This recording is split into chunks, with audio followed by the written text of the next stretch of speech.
We have the privilege of being in this universe for a few decades, and during that time it is an enormous privilege to be able to understand something about the universe in which we live, why we're here, why we were ever born, where we come from.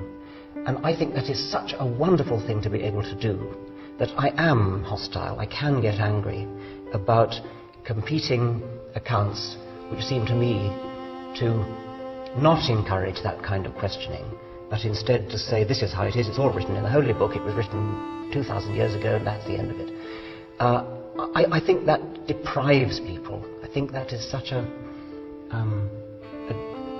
belittling, a demeaning view of the universe, and I think it's tragic that children are brought up with that when they could be brought up in a more open-minded way. So that's one reason for the anger. The other reason it is that I do think that faith, unsupported by evidence, is a lethal weapon. Well, it doesn't have to be, of course it doesn't have to be, but it can be. It's a weapon because possibly unscrupulous people can get hold of often young men and use them as weapons, use them as human bombs.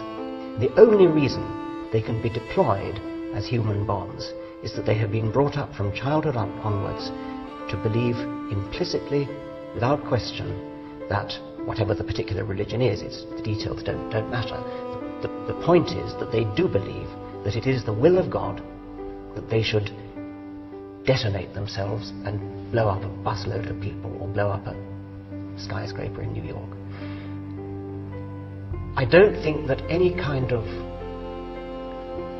reasoned argument would do that to people.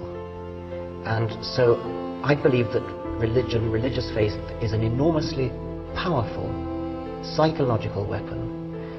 It isn't always used for the bad, of course, but the fact that it can be used for the bad makes me want to cut it off at the roots, and at very least to stop the inculcation into children of the idea that there is something virtuous in faith.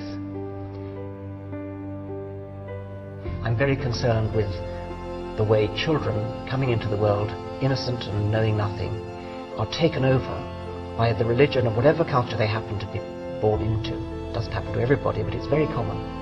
And so you see children being labelled. This is a Catholic child, this is a Protestant child. I would much rather say this is a child.